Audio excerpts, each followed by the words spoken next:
One unexpected life event that can disrupt your financial stability. So hello everyone, CA Govind is here और आज है day 5 of 75 days challenge. आज हम ऐसे ही एक फाइनेंशियल टूल के बारे में बात करने वाले हैं जो आपको ऐसे अनएक्सपेक्टेड इवेंट से डील करने में हेल्प करेगा।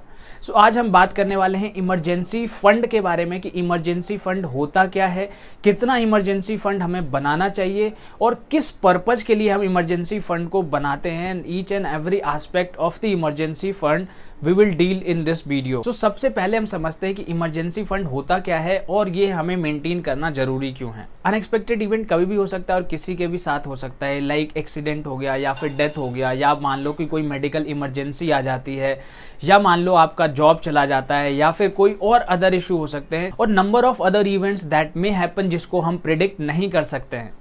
सो इसीलिए जैसे हमारे इंश्योरेंस प्रोडक्ट होते हैं, जैसे हमने कार इंश्योरेंस लिया हुआ या फिर हमने लाइफ इंश्योरेंस लिया है या हेल्थ इंश्योरेंस लिया है, तो ये भी एक तरह से इमरजेंसी फंड करते हैं। बट हम हर चीज को इंश्योर तो नहीं कर सकते। ये सपोज आपकी जॉब चली गई, तो अब जॉब चली गई तो अब आपके पास में कोई और सोर्स ऑफ इनकम नहीं है। So in that case emergency fund will help you to survive. That is why we need to maintain the emergency fund. And मैं बोलता हूं आपको कि इमरजेंसी फंड जो है ना, वो अपमोस्ट प्रायोरिटी पर होना चाहिए even before your investment. Now हमने ये तो समझ लिया कि इमरजेंसी फंड जरूरी क्यों होता है and why we should maintain emergency fund. देखो, इमरजेंसी फंड का मतलब ही यही होता है कि even in an uncertain situation हमारी जो डेली नीड्स हैं हम उसको फुलफिल कर सके, and that is why we need to maintain the emergency fund. अब इमरजेंसी फंड को हम इसी तरह से कैलकुलेट करते हैं कि हमारे जो डेली एक्सपेंसेस होते हैं, एक्सपेंसेस पर्टिकुलरली जो हमारे डेली नीड्स हैं जिसको हम फॉरगो नहीं कर सकते। अब सबसे बड़ा क्वेश्चन ये आता है कि हमें कितना इमरजेंसी फंड बना करके रखना चाहिए। अब ये आंसर जो है ये बहुत ज्यादा डायनेमिक हो जाता है और डिपेंड करता है पर्सन टू पर्सन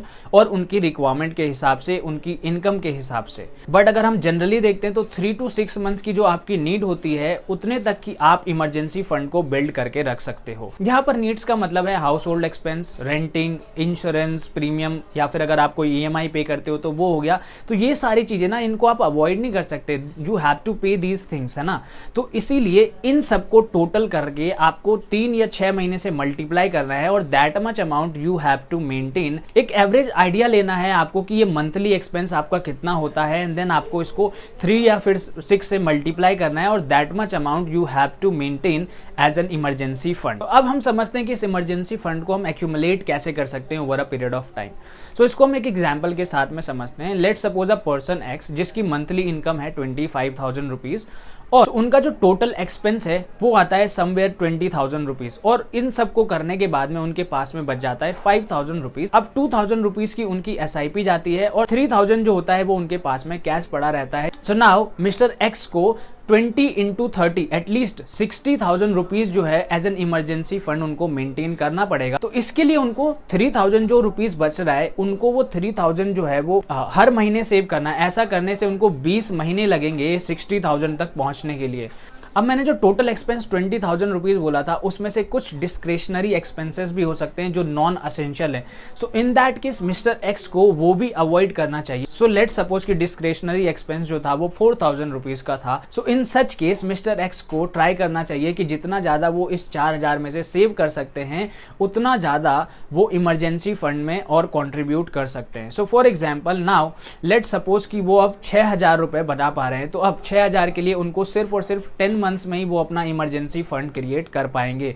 अब यही नहीं, अगर मानते हैं कि कोई और सोर्स से उनको लमसम रुपीस मिलता है या फिर कहीं और सोर्स से पैसा आता है, तो वो अमाउंट भी डायरेक्टली वो इस इमरजेंसी फंड में डाल करके अपने गोल्स को जल्दी अचीव कर सकते हैं। अब हमने पैसे जो थे वो भी एक्यूमुलेट करना सीख लिया। अब हम ये समझते हैं कि हम एक्यूमुलेट करते टाइम और आफ्टर एक्यूमुलेशन इस पैसे को इन्वेस्ट कहां पर करें so that in case of emergency हम उसको एनकैश कर पाएं।